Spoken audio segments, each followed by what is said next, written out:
Bien, gracias al Señor por la oportunidad que tenemos esta mañana. Vamos a orar, vamos a pedir la dirección del Espíritu de Dios, ¿verdad?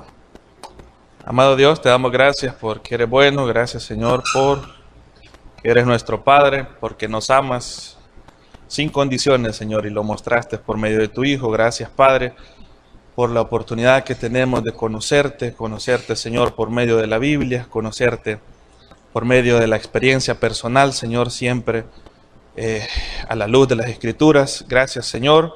Queremos dedicarte este tiempo, que tú puedas hablarnos, puedas enseñarnos. Ayúdanos, Señor, a tener un corazón receptivo, a poder aprender y que tu palabra nos enseñe, Señor. En el nombre de Jesús te lo pedimos. Amén. Bien. ¿Sabe usted, hermano y hermana, qué se celebra el 31 de octubre? ¿Qué se celebra el día de mañana, 31 de octubre?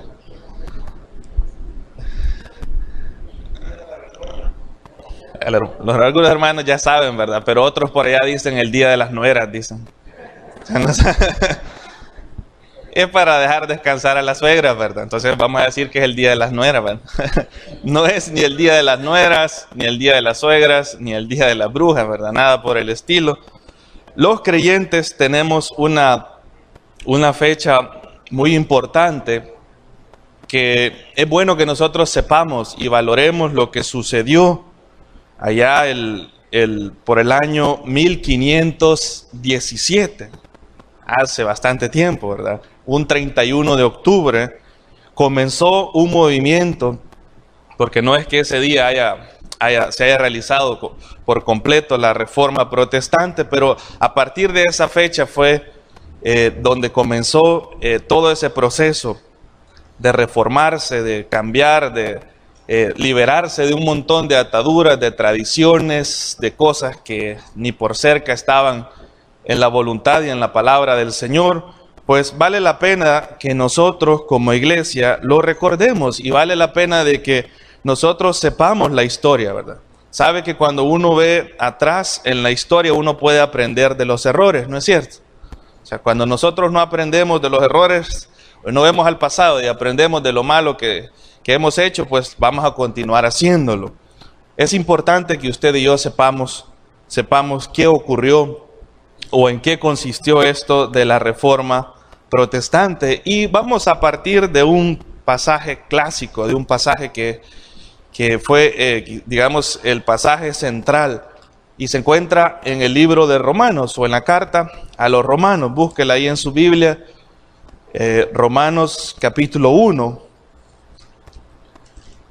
Sin duda este debe ser un texto bíblico que usted debe sabérselo de memoria. Y si no se lo sabe, póngase como propósito esta semana aprendérselo.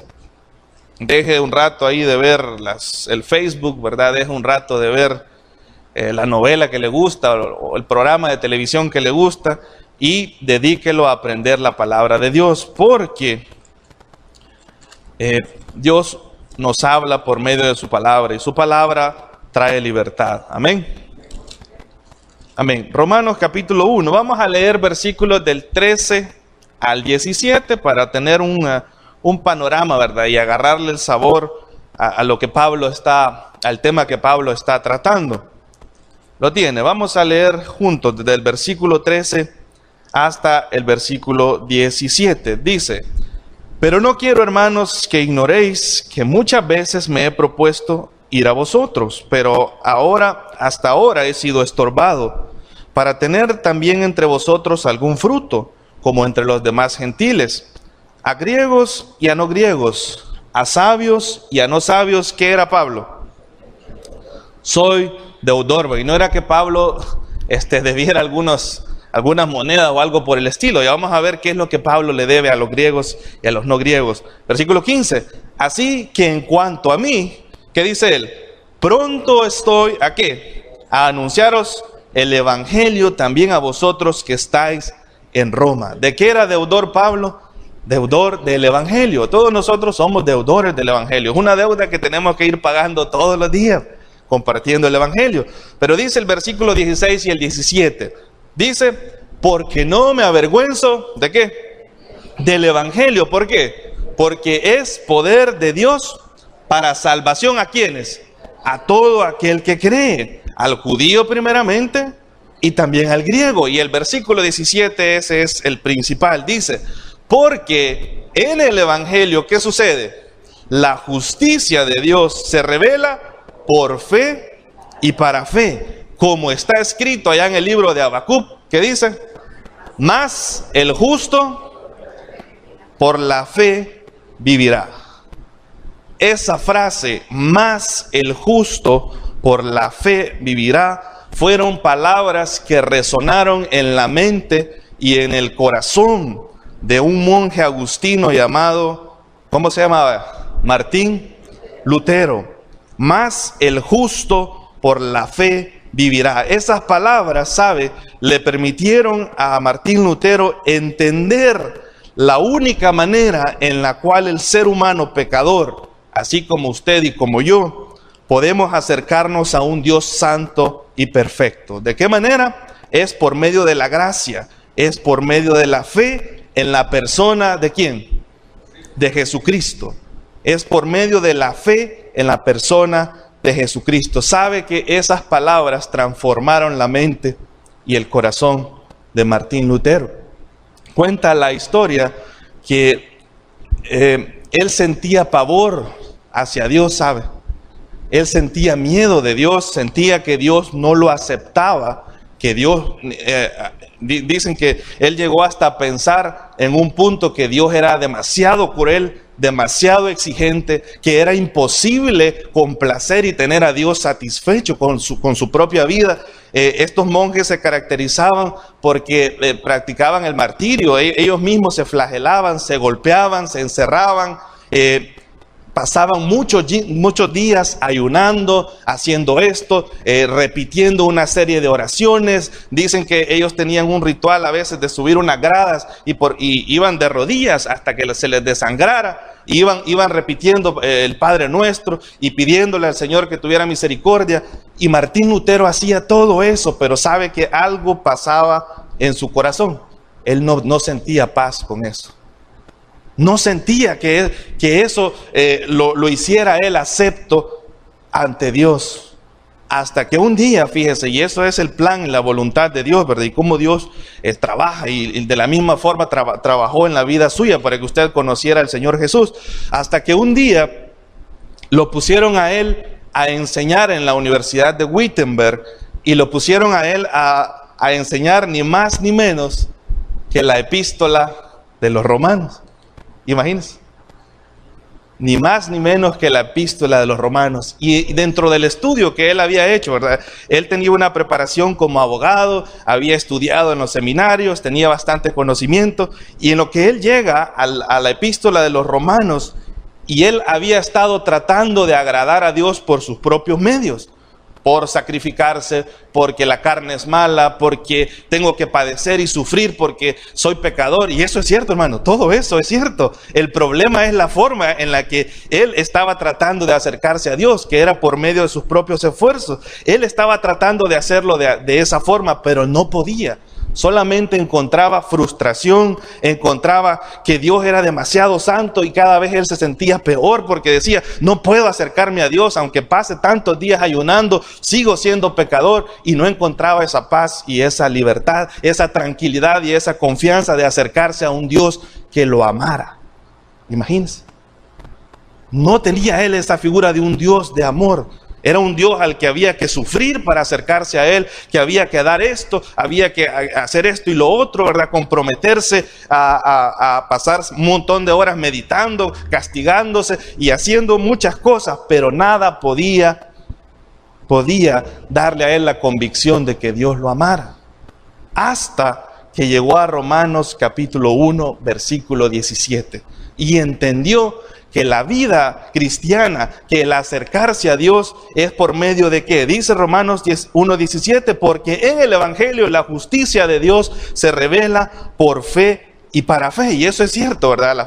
Dios es un Dios justo, Dios tiene que castigar el pecado. En la palabra de Dios vemos cómo se revela la justicia de Dios juzgando el pecado, pero dice al final que la única forma en la que el justo, el creyente, puede acercarse a Dios y puede vivir verdaderamente la vida cristiana es por medio de ¿qué? Más el justo por la fe vivirá. Por la fe en la persona y obra de Jesucristo.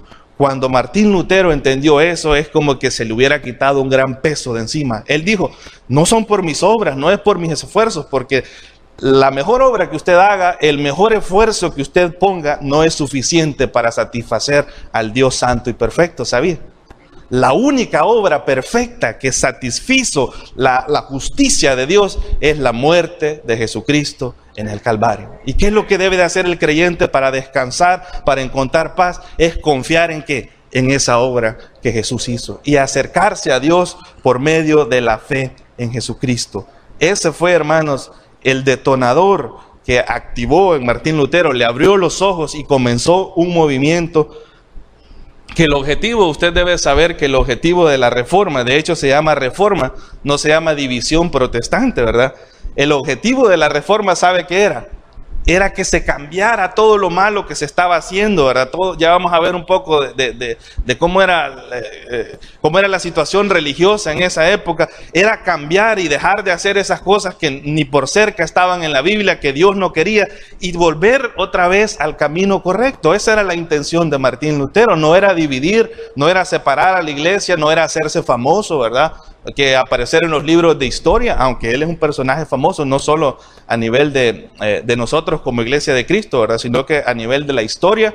Su objetivo era reformar, era volver otra vez al camino, dejar esas cosas que a Dios no le agradaban, todos esos ritualismos, tradiciones, ese montón de prácticas que la iglesia había incorporado, ese paganismo que se había metido a la iglesia, era quitar todo eso y volver al original. Volver otra vez a lo que Dios había dicho en su palabra. Esa era la intención de Martín Lutero. Vamos a hablar un poquito del contexto de la reforma.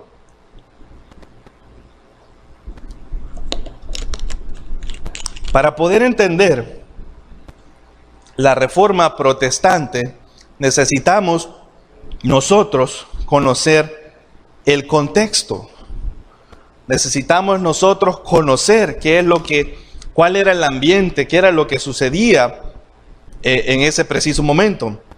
Mire, para que Martín Lutero se decidiera a clavar sus 95 tesis o 95 escritos, ¿verdad?, relacionados, fíjese que casi todos estaban relacionados a la salvación del hombre, a la forma en que el hombre es salvo. Para que él se decidiera ese 31 de octubre del año de 1517, poder desafiar, ¿verdad?, a todo un imperio, a toda una religión que gobernaba y que la religión tenía el permiso de quitarle la vida, porque allí la religión era la que mandaba, ¿verdad?, la iglesia gobernante.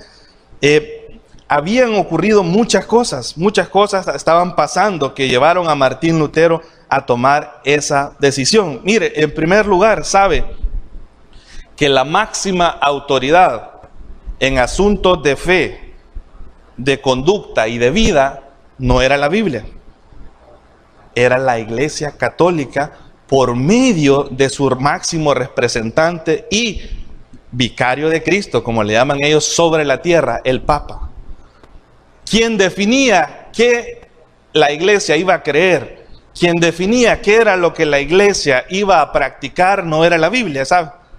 Era el papado, era el Papa, quien tenía la autoridad, y eso todo el mundo lo sabía. O sea, era algo que usted crecía en esa época, se le llama una época de oscurantismo, ¿verdad? Porque la gente no tenía acceso a la palabra del Señor, no tenía acceso a buscar a Dios por su propia cuenta, tenía que hacerlo por medio de la religión, tenía que creer lo que el sacerdote o el monje le enseñara, y ellos tenían que someterse a lo que el Papa decía.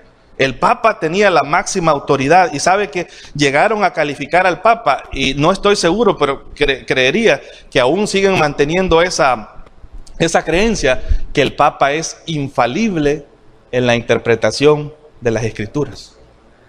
Oiga bien, un ser humano pecador como usted y yo es considerado infalible. ¿Qué es infalible? Que él no se equivoca.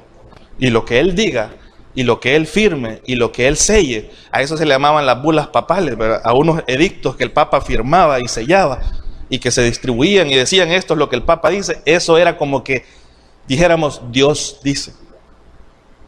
Dios dice. La Iglesia Católica era la máxima autoridad para todo, hermano. Y el poder de la Iglesia no era solamente religioso, ¿sabe? En esa época había una fusión, y ya vamos a explicar cómo es que llegó a fusionarse, ¿verdad?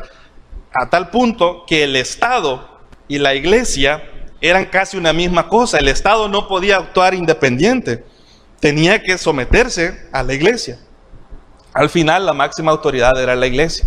Y la Iglesia podía decidir si, por ejemplo, alguien se levantaba. Póngase usted, no solo Martín Lutero fue uno de los reformadores, hermanos. Hay varios reformadores, hay varios que hicieron grandes contribuciones a las doctrinas bíblicas antes de Martín Lutero y posterior a Martín Lutero. Pero el más famoso es Lutero, ¿verdad?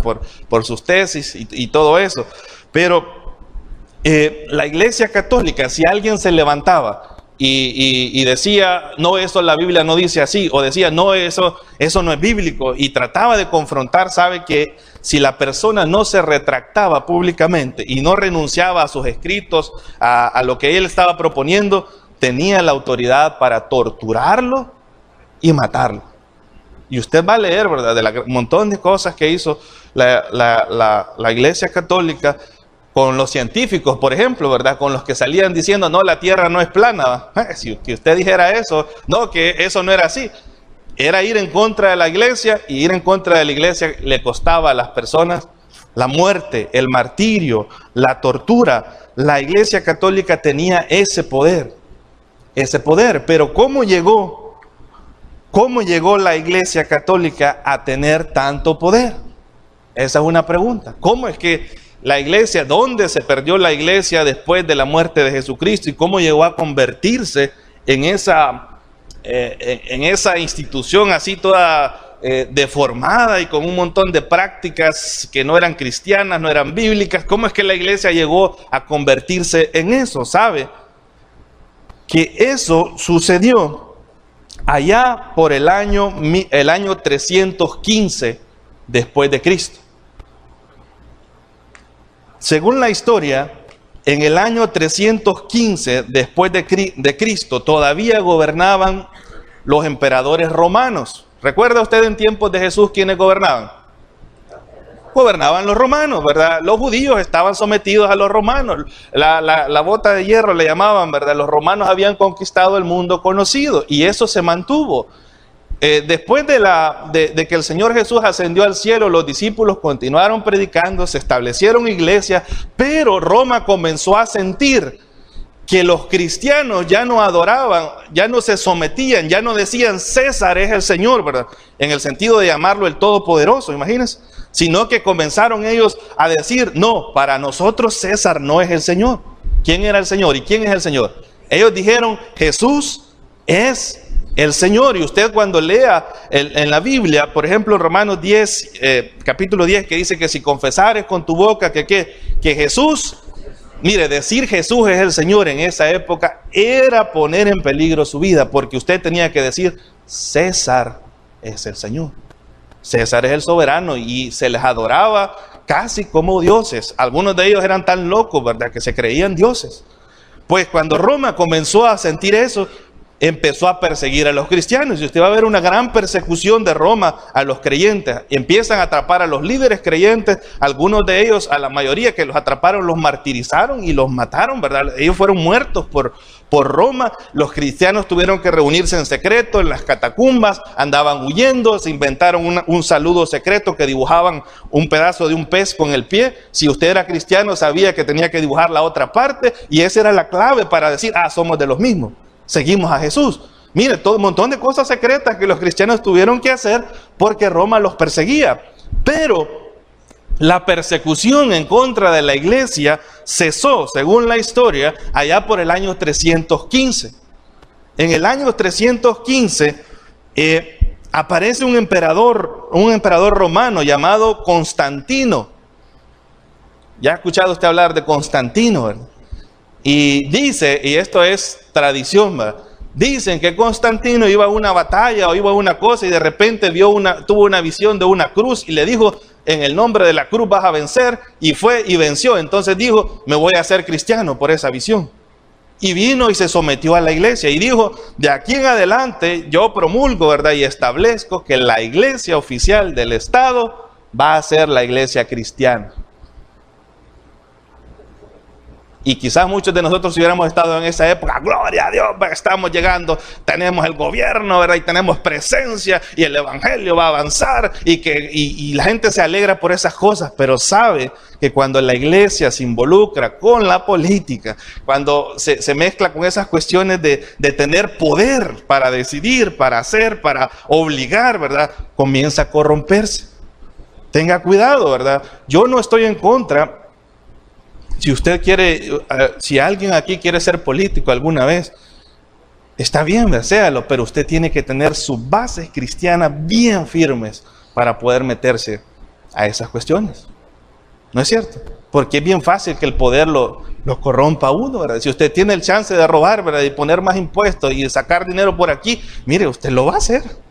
Al principio quizás no, ¿verdad? Pero al ver que todos lo hacen y ver la influencia y todo eso, eso corrompe. Pues la iglesia se había corrompido. Constantino dijo, ahora todos somos cristianos y obligación que medio mundo se hiciera cristiano, ¿verdad? Y hay que bautizarse y todos vamos a ser cristianos. Y obligó a la nación, ¿verdad? Y todos se declararon cristianos. Ahí es donde la iglesia comienza a adquirir un poder, ¿verdad? Un poder que la corrompió. Y es ahí, hermanos, donde surge. Usted ha escuchado, ¿cómo es el nombre completo de la Iglesia Católica? Es Iglesia Católica Apostólica y... ¿por qué se llama romana?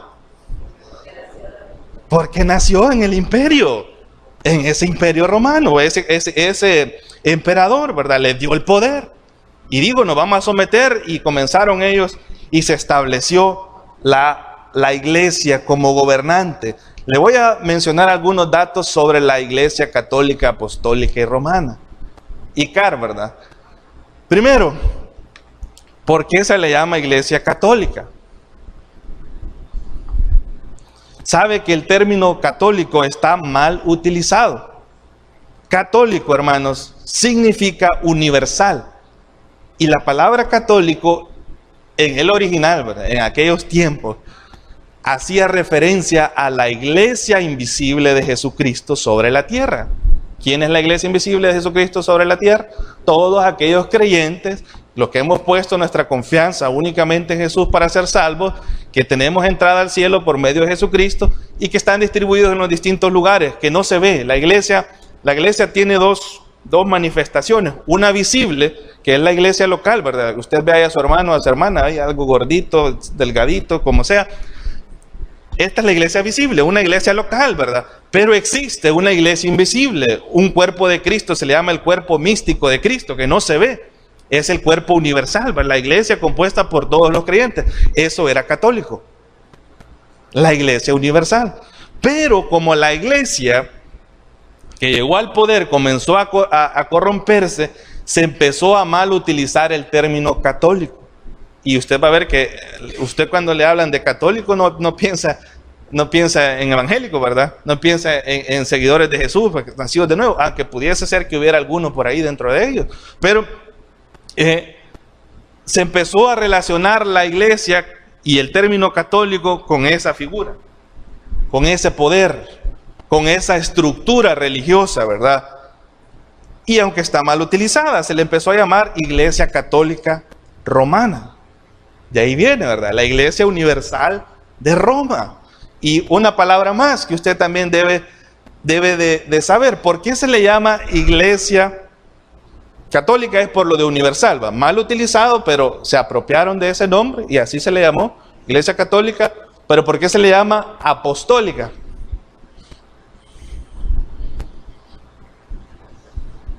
Mire, muchos de nosotros fuimos católicos y yo ni sabía eso. Ni sabe eso uno, ¿eh? Y uno, soy católico. ¿Por qué era apostólica?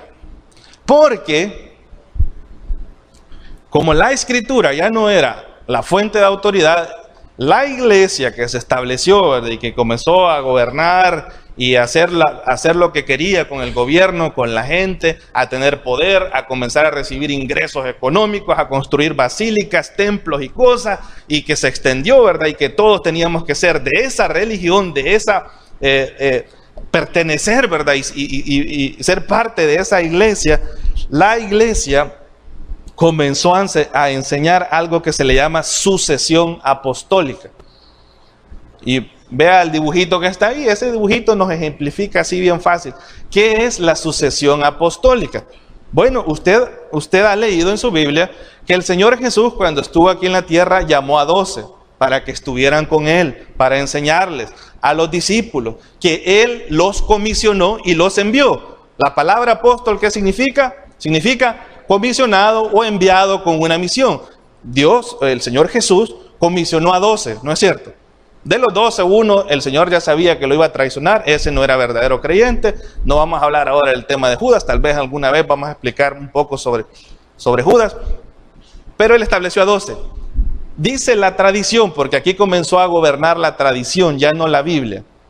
Dice la tradición que dentro de esos 12, el principal de los apóstoles era Pedro, ¿verdad?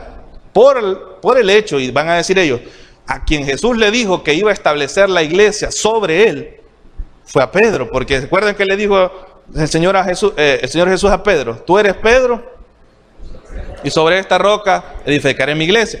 La roca que Jesús habla ahí es lo que Jesús había dicho antes. Él había dicho que Él era el Salvador del mundo. La iglesia está edificada sobre Jesucristo, no sobre Pedro. Pero, de hecho, la palabra Pedro y la palabra roca que se utiliza, Pedro es piedra, pero la palabra roca que se utiliza ahí no es el mismo nombre de Pedro, fíjese, si usted lo ve en el griego. El Señor Jesús estaba hablando sobre la declaración que Pedro había dicho, que le dijo: tú eres el Cristo, el Hijo del Dios viviente. La iglesia se edifica sobre eso. Pero la iglesia que gobernaba dijo: Pedro es el principal apóstol. Y comenzaron ellos a utilizar un término llamado padre o papa. ¿Qué significa papa? Padre. Es el padre de todos, padre de la iglesia, que está por encima de todo. Y dijeron: Pedro es el primer papa. Y ese papado, ese apostolado, esa posición de representante de Cristo sobre la tierra, dijeron ellos, se va transfiriendo de una generación a otra. Y comenzaron a establecerse papas, a tal punto que según estuve viendo, hasta esta fecha dicen que han habido aproximadamente 266 papas, 266 personas que han tenido ese puesto. La Iglesia Católica cree en eso, y a eso se le llama sucesión apostólica. El apostolado de Pedro se transmite de una generación a otra generación, ¿verdad? Usted vio cuando murió Juan Pablo II, ¿verdad? ¿Qué hicieron después? Elegir otro papa. El Benedicto XVI, el hombre renunció, a saber por qué. Está el actual papa, Papa Francisco. Ahí está él. Ellos creen en la sucesión apostólica. Junto con la sucesión apostólica va el hecho de que la autoridad que tenía Pedro, por ejemplo, para establecer doctrinas, para definir, Dios dice, ¿verdad? Y usted sabe que el apóstol Pedro y los apóstoles fueron los que establecieron la doctrina bíblica, ¿no es cierto? Y fíjese que mayor que Pedro, en mi apreciación, si yo lo apreciara en cuanto el aporte a la iglesia, está el apóstol Pablo, ¿no es cierto? En cuanto a doctrina. De hecho, hasta el mismo Pedro fue reprendido por Pablo. Le dijo: no seas hipócrita, Pedro, le dijo Pablo. Vos venís cuando estás con los judíos, ahí estás con ellos, ¿verdad? Cuando no te ven, te vas a comer con los gentiles, ¿verdad? Y Pablo le replicó a Pedro eso: vos andás con esa hipocresía de que no querés que te vean con los gentiles. Mire cómo va el apóstol Pablo. Si lo vemos así en posición, pues en autoridad, él tenía más posición que Pedro. Pero ellos dicen: bueno, Pedro es. Y ahí viene el papado, viene que nace un nuevo apóstol de Jesucristo, que es el Papa, y el que representa a Jesús, no es el Espíritu Santo, el Papa es la máxima autoridad, el Papa es el quien define lo que se cree y lo que no se cree. Si usted ha leído los periódicos. Hace algunos años hubo un papa, yo creo que fue todavía Juan Pablo II, que dijo, el limbo ya no existe. ¿Escuchó? ¿Quién de ustedes? Yo logré leer eso. Algunos hermanos leyeron eso. Mire, ellos pueden decidir si un lugar existe o no existe. ¿Y saben qué decían ellos antes? Que los niños que no nacían se iban al limbo. O sea, que los niños se perdieron, ¿va? Pero como es lo que el Papa dice, hay que someterse a lo que él dice, ¿verdad? Ahora, quiero hacer una crítica, y para eso nos sirve a nosotros ver al pasado. La Iglesia Católica sostiene la sucesión apostólica. El apostolado de Pedro sigue vivo de una generación a otra generación. ¿Sabe que no solo la Iglesia Católica sostiene la sucesión apostólica? Hoy han aparecido un montón de evangélicos llamándose apóstoles. ¿No se han fijado? Mire, lo que la iglesia criticaba de la Iglesia Católica, mire, yo estoy viendo ese patrón. Toda esa corrupción, ese aprovecharse del poder, eso hacerse rico a costa de la ingenuidad de la gente que la iglesia hizo en esta época de oscurantismo, es lo mismo que las iglesias evangélicas están haciendo hoy en día. Las iglesias que se han desviado de la palabra de Dios. Mire, van a aparecer y la gente habla que el apóstol no sé quién, ¿verdad? Que el apóstol no sé qué. ¿Y sabe qué enseñan? ¿Cuál es la enseñanza ahora con esto del apostolado? Que si una iglesia local no está sujeta bajo la cobertura del apóstol, esa iglesia no está completa. Y allá van los hermanos pasmaditos, ¿verdad? Allá a Estados Unidos, a Sudamérica. Hermano, vengo como representante de la iglesia del Salvador a ponerme en sujeción en usted para que nos dé cobertura. Ya no es la cobertura de Cristo, ¿verdad? Ya no es estar en la voluntad de Dios, ya no es obedecer al Señor en su palabra, es estar bajo la cobertura del apóstol. ¿Qué implica estar bajo la cobertura del apóstol? Que el apóstol va a llegar y les va a enseñar y les va a sacar dinero, hermano. Y hay que rendirle el honor, la pleitesía y casi la adoración al apóstol porque él está más arriba de cualquier pastor. Lo que usted como cristiano entienda de la Biblia no se compara a lo que Dios le revela al apóstol. La autoridad la tiene el apóstol. Mire, ¿a qué estamos volviendo, hermanos? Estamos volviendo a lo que salimos. Yo no sé cuántos de ustedes son fanáticos o seguidores de estos apóstoles, ¿verdad? Yo a veces pienso que algunos le dan me gusta sin querer a las páginas de Facebook de estas personas, ¿verdad? Yo creo que quizás este hermano quizás no se fijó y le dio me gusta y no se ha fijado ahí, pero ahí aparece a fulano de tal le gusta Cash Luna. Pero a la del pastor no le dan me gusta, ¿va? A la de él no, ¿va? La gente está en eso, mire. ¿Pero qué es eso? Es la misma enseñanza católica. Y están los de la luz del mundo, ¿sabe cómo le llaman a el apóstol? Le llaman apóstol de Jesucristo. Y se le adora a ese hombre, hermano. Yo a uno que sí descaradamente se le ve que se le adora, es a ese hombre de la luz del mundo. Porque es el apóstol. Lo mismo que la Iglesia Católica hace con su Papa. Lo mismo que la Iglesia Católica hace con su Papa. Ahora, ¿qué sucedía en la Iglesia Católica Apostólica y Romana en tiempos de Lutero? Bueno, habían varias cosas, le voy a mencionar unas cuantas. Ya habíamos dicho esto, la máxima autoridad infalible eran las Escrituras, era el Papa. Mire, ¿cómo vamos a confiar nosotros en la sabiduría de un ser humano? Es imposible. Y usted nunca cometa el error de seguir personas o de pensar que el pastor tal o el hermano fulano o no sé quién va, ese tiene la verdad. No, mire hermano, la verdad está en la palabra de Dios. La verdad está ahí, no la tiene ningún ser humano. O sea, Dios nos da la gracia a nosotros y Dios, el Espíritu Santo nos ayuda a enseñar su palabra, pero no somos la autoridad, hermano. La autoridad sigue siendo y será la palabra de Dios escrita, ¿verdad?, que nosotros tenemos en nuestras manos. Pero para ellos sigue siendo el Papa. ¿Sabe qué más? Las personas comunes, las personas allá del montón, ¿verdad?, de la población en general, no tenían acceso ¿a qué? No tenían acceso a la Biblia. Si alguien quería saber algo de Dios, ¿sabe qué tenía que hacer? Ir a la iglesia. Y ir a ver ahí, a escuchar que le dijeran cómo era Dios, qué es lo que la Biblia decía, porque no podían leer. De hecho, mire, yo me acuerdo haber hablado con una señora hace mucho tiempo que seguían las tradiciones católicas, que cuando el nieto se convirtió, ¿verdad?, yo no sé si el nieto se convirtió de verdad o no, solo Dios lo sabe, la señora le quemó la Biblia y le dijo: vos no tenés que leer la Biblia. Le dijo: la Biblia no hay que leerla. Eso le habían enseñado a ella, que era en la iglesia donde, allá era donde íbamos a ir a recibir, pero usted en su casa no tiene que tener contacto con la Biblia. ¿Cuál es el problema? Que muchos de nosotros seguimos haciendo eso. El único contacto que tenemos con la Biblia es el domingo.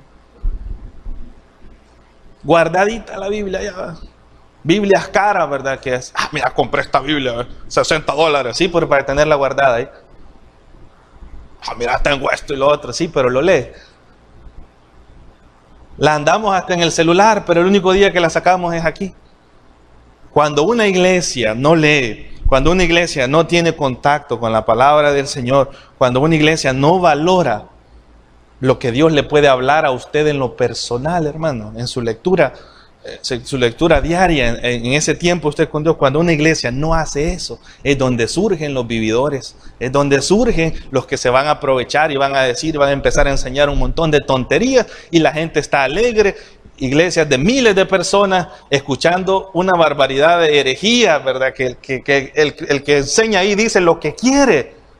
Y la gente, amén, gloria a Dios, y qué felicidad, y tenemos este ministerio, y empiezan a ver un montón de cosas, pero no evalúan la condición de la iglesia a la luz de qué tan apegados estamos a lo que Dios dice en la Biblia. Tengamos cuidado, hermano. Tengamos cuidado, es responsabilidad suya y mía, ¿verdad?, hacer lo que hacían los hermanos de Berea. ¿Qué hacían cuando Pablo enseñaba? Comparaban para ver si lo que les estaban enseñando era acorde a las escrituras, ¿verdad? Tenga cuidado. ¿Sabe qué más? La mayoría de los líderes religiosos se habían corrompido. Los monjes, los líderes, los maestros de Biblia, los que estaban en los concilios, ¿verdad? Y todo, la gente vivía una vida inmoral por completa, ¿verdad? Y no había reproche para ellos. Dicen que los monjes y los maestros bíblicos ahí se iban a los prostíbulos, ¿verdad?, y eran clientes ahí de las prostitutas y todo eso, y ellos enseñaban y todo eso, y esa era la moralidad que se vivía en esa época. Imagínense. Pero lo que más, la gota que derramó el vaso fue cuando de repente, en medio de todo eso, todo ese clima ya tan feo que había de la iglesia, y esa corrupción, y esa jerarquía, y toda esa cuestión que estaba gobernando, lo peor fue cuando la iglesia se propuso construir la Basílica de San Pedro. Usted sabe, y esa es una gran obra arquitectónica, ¿verdad?, con sus pinturas, desde la parte de la construcción y todo eso es una belleza en cuanto a arte, pero eso costó dinero. ¿De dónde sacaron el dinero?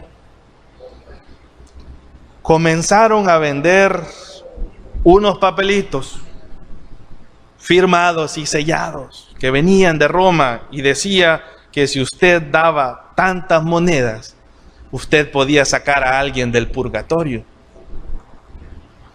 y tener entrada al cielo.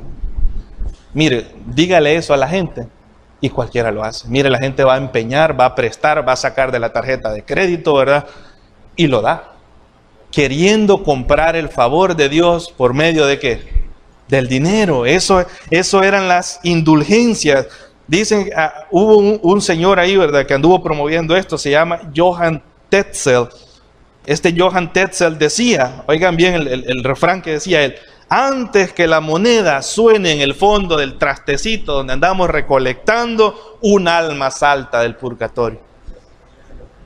Y la gente decía, esta es mi oportunidad para sacar a mi abuelita que se está tostando allá, ¿verdad? O de sacar a no sé quién, ¿verdad? A mi tío, a mi mamá y toda la gente. Mire, si eso fuera posible, ¿verdad? Que toda la gente quisiera hacerlo. Si usted pudiera pagar por sacar del infierno a uno de sus parientes, lo haría, pero no se puede, hermanos, porque el único pago es en la muerte de Jesucristo. Y la única forma de recibirlo es en vida, cuando usted pone su fe en Jesucristo. Amén. No hay otra manera. Pero la gente que no leía la Biblia, la gente que no sabía, que tenía esa ignorancia, hermano, fue víctima de ese engaño. Y la iglesia obtuvo grandes financiamientos por medio de eso, aún de los más pobres. ¿Sabe que en este tipo de engaños los más afectados son los pobres? Porque ellos son los que dan todo por obtener eso. Ahora, voy a hacer una crítica con la iglesia de hoy. ¿Qué sucede hoy en día? Las iglesias disque evangélicas están vendiendo indulgencias. Le dicen a alguien, pacte con el Señor. Aunque no tenga el dinero, usted por fe, oiga, mire cómo mezclan todo. Por fe, ofrendas de $500 por lo menos. ¿Cuántos levantan la mano? El hermano que ni siquiera ha pagado todas las deudas, ¿verdad? Que le están cobrando, que no tiene para pagar el colegio de los hijos, que no tiene para comprar la leche de los hijos, que no tiene esto y lo otro, es un hombre de fe, levanta la mano. Porque quiero bendición, porque quiero que Dios me dé más de esos $500. Entonces yo por fe, apóstol, maestro, profeta, aquí está mi promesa de fe. Llame ahora a Canal Talva, pacte con Dios. Mire, hermano, ¿qué es eso? Usted no tiene el derecho ni la autoridad de hacer un pacto con Dios. Los pactos se hacen entre personas iguales y usted no es igual que Dios. ¿Sabe que todos los pactos en la Biblia no son iniciativa del hombre para con Dios? Los pactos son iniciativa de Dios hacia el hombre. Así es. Y si usted es de esos que da dinero pensando que Dios lo va a bendecir porque usted da una ofrenda, o si usted da su diezmo pensando que porque doy el diezmo Dios me va a bendecir, usted está comprando una indulgencia. ¿Hay promesas en la Biblia? Sí hay promesas, hermano. ¿Hay mandatos para creyentes? Sí hay mandatos para creyentes. Pero al final, hermano, todo se reduce al amor y la bondad de Dios para sus hijos. Lo que Dios quiere es que uno aprenda a confiar. Cuando damos dinero en las ofrendas, cuando usted da su diezmo, no es que Dios está obligado a bendecirme. Y que si no doy el diezmo, ay, me va a ir mal este mes. Y nosotros andamos con ese misticismo, ¿verdad? Y superstición. No lo di. Ay, algo me va a pasar. Voy a chocar. Va a pasar esto y lo otro. Mira, hermano, eso no es lo que Dios quiere. Cuando usted da su dinero, lo que usted está... Fíjese que al final Dios no ve el dinero. Lo que Dios ve es la confianza que usted tiene, que Él lo va a seguir sosteniendo a usted con el 90%. ¿Qué es lo que Dios ve al final? Su fe. Pero nosotros necesitamos aprender por cosas visibles. Si Dios dijera, alábame con tu fe, ¿verdad? No me des nada y lo otro. No valoramos las cosas. Pero cuando hay que sacarse el dinero y uno tiene que decir, tengo que pagar esto, hay que pagar lo otro, esta otra deuda. Pero yo confío. Mire, esta es la actitud del creyente. Yo confío. Voy a dar este dinero para la obra de Dios, no comprando el favor de Dios. Y yo sé que Dios algo va a hacer y Dios no me va a desamparar. ¿Qué es lo que a Dios le agrada? Su fe. Porque el justo, ¿por qué vivirá? Por la fe vivirá.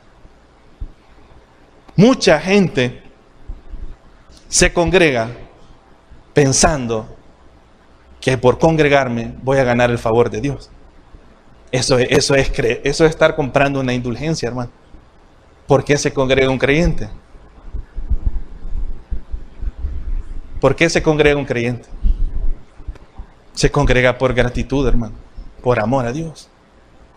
Yo amo tanto a Dios, yo veo lo que Dios hace conmigo, que lo menos que puedo ir a hacer es reunirme y cantar con los hermanos y hacerlo así, hacerlo sin esperar que, no es que, Señor, llevo 4 cultos en fila, ¿qué me vas a dar? Hay unas iglesias que enseñan eso, hermano. Le enseñan que si usted quiere que Dios lo bendiga, no falte ningún culto. El problema es que la gente llega a pensar que Dios va a hacer eso porque yo hago esto. No, hermano, Dios no funciona así. De hecho, mire, la salvación es un acto que Dios lo hace por gracia, porque Dios no quiere darle la gloria a nadie. Dios dice, yo no les debo nada a ustedes. Ustedes se merecen el infierno y están destinados al infierno, pero porque a mí me place y porque yo soy bueno, dice Dios, y porque yo los amo, voy a mandar a mi Hijo a que muera por ustedes, de tal forma que ustedes no tengan nada de gloria. La gloria sea para mi Hijo, y si el Hijo es glorificado, el Padre es glorificado. Tenga cuidado usted con congregarse pensando que Dios lo va a bendecir porque se congrega. No se vaya al extremo tampoco. El hermano dijo, no hay que congregarse, yo por eso me quedo en la casa. Eso no lo hace un cristiano. Le digo que si yo vengo a la iglesia, si yo sirvo, y mire, y bórrese esa ideología loca de que servir es solo hacer algo aquí. Usted sirve haciendo bien las cosas en su casa, haciendo las cosas en su trabajo, atendiendo, escuchando a sus amigos, buscando la oportunidad de hablar de Cristo. Eso es servicio, hermano. Pero no piense que porque, mire, a veces uno se llega a frustrar y decir, yo no estoy haciendo nada para el Señor. Ay, no me va a bendecir. Dios lo bendice porque Dios le ama, hermano. Mire, busque Efesios. Efesios capítulo 1.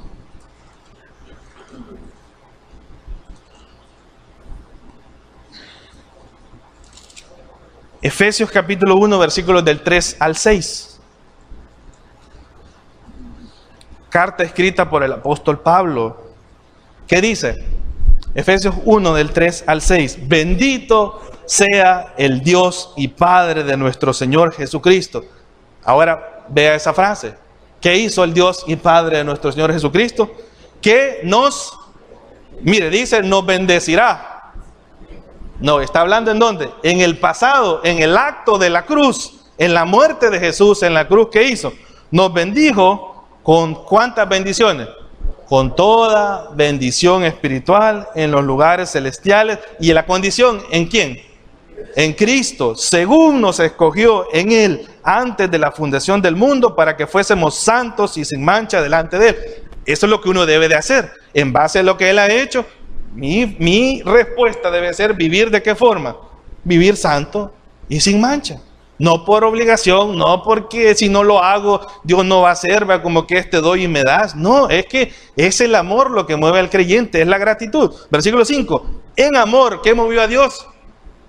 En amor, habiéndonos predestinado, teniendo de antemano Dios, habiéndonos escogido, ¿verdad? Para ser adoptados hijos suyos, ¿por medio de quién? De Jesucristo. ¿Y quién movió a Dios? Según a Él le dio la gana, hermano. ¿Por qué usted es salvo?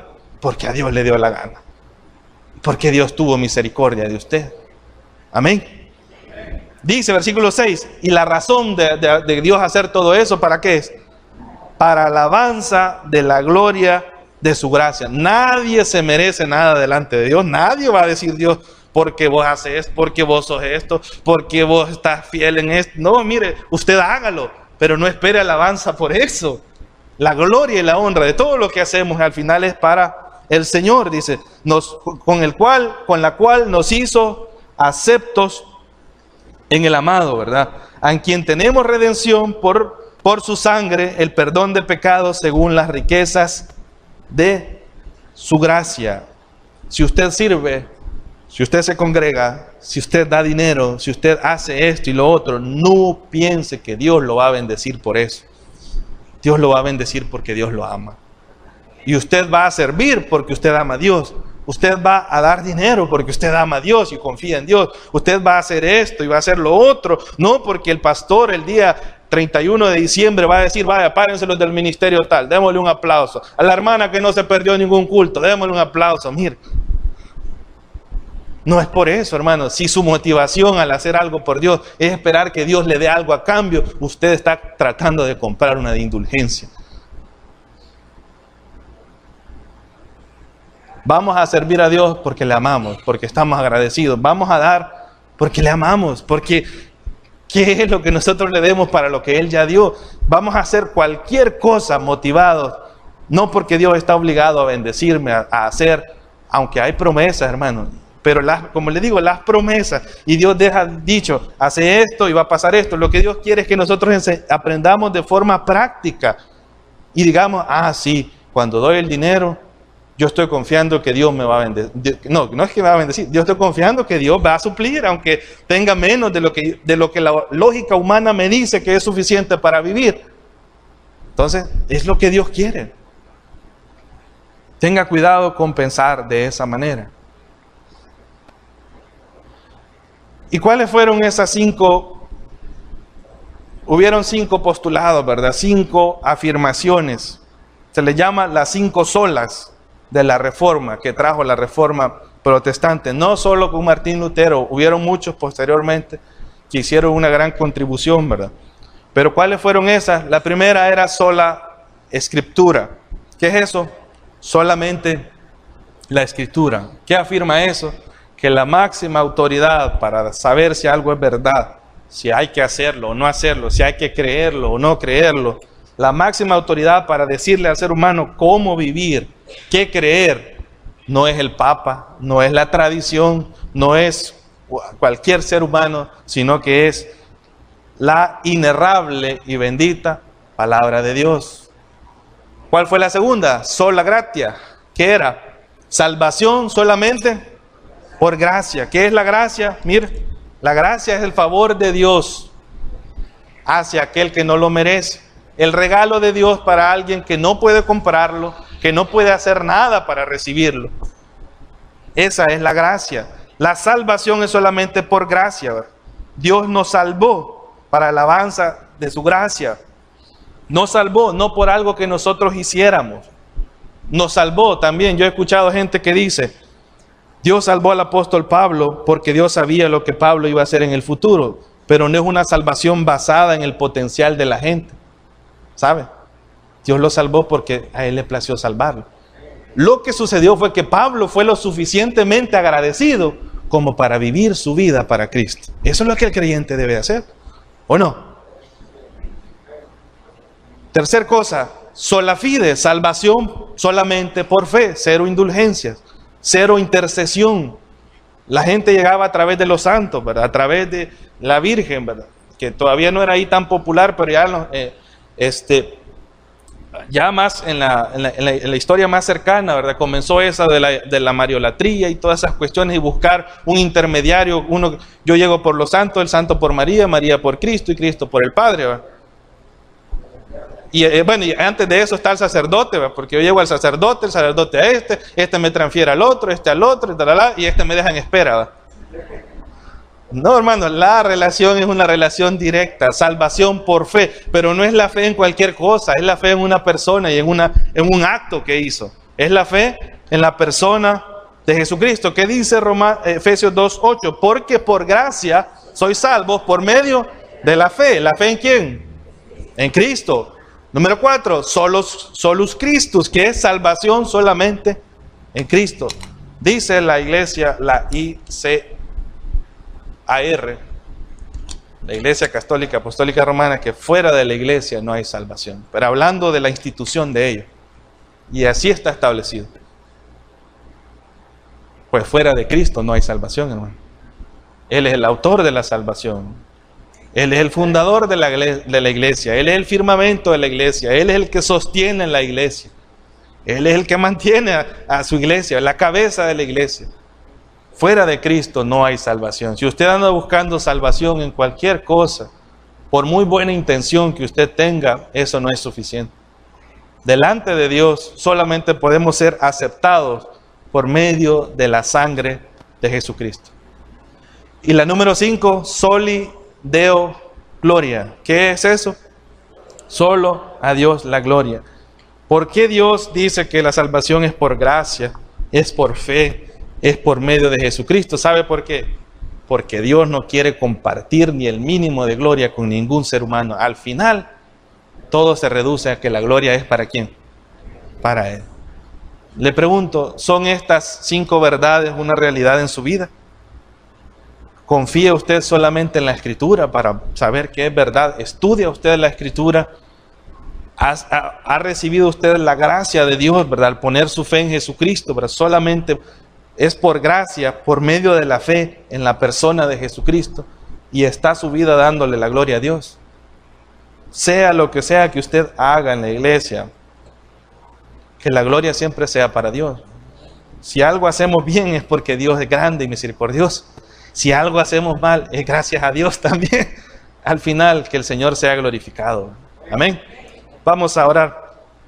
Amado Dios, te agradecemos por tu palabra. Ayúdanos a valorarla, a aprovecharla todos los días, Señor, y a ver la riqueza que tenemos con tan solo el hecho de tener una Biblia en nuestras manos, de tener una Biblia en nuestro celular aún, Señor, o en la computadora, o en un disco quizás que la podemos escuchar si no podemos leer. Gracias, Señor, por tu palabra. Ayúdanos, Padre, a mantenernos fiel a ella, a confiar solo en ti, a darte la gloria solo a ti, a no, Señor, pensar que tú nos das, nos bendices y haces las cosas como consecuencia de algo que nosotros hacemos, como que es una transacción que hacemos contigo. Tú nos bendices y nos das porque eres bueno, porque te place a ti, Señor. Y es por medio de Cristo que nosotros hemos recibido toda clase de bendición. Ayúdanos a vivir de acuerdo a esa gratitud, Señor. Que podamos tener un corazón agradecido, que los que tenemos la oportunidad de hacer algo público, que lo hagamos para gloria tuya. Que lo hagamos con alegría, Señor. Que no lo hagamos como una carga pensando que ¿por qué a mí? ¿Por qué solo a mí? ¿Por qué solo yo tengo que hacer eso? No. Es decir, gracias Dios porque me das la oportunidad de servirte. Y aquellos que quizás hacen las cosas en su casa, lo hacen afuera, Señor, que igual ellos puedan entender que el servicio no es producto de que la gente vea y que diga, usted está en tal ministerio, sino que entiendan que cualquier cosa que hacemos para los demás, con el propósito de darte la gloria a ti y de que tu nombre sea glorificado y conocido entre los inconversos, todas esas cosas es un servicio hacia ti, Señor. En el nombre de Jesucristo te lo pedimos, te lo agradecemos. Amén. Bueno, hermanos, Dios les bendiga. Nos vemos por la tarde.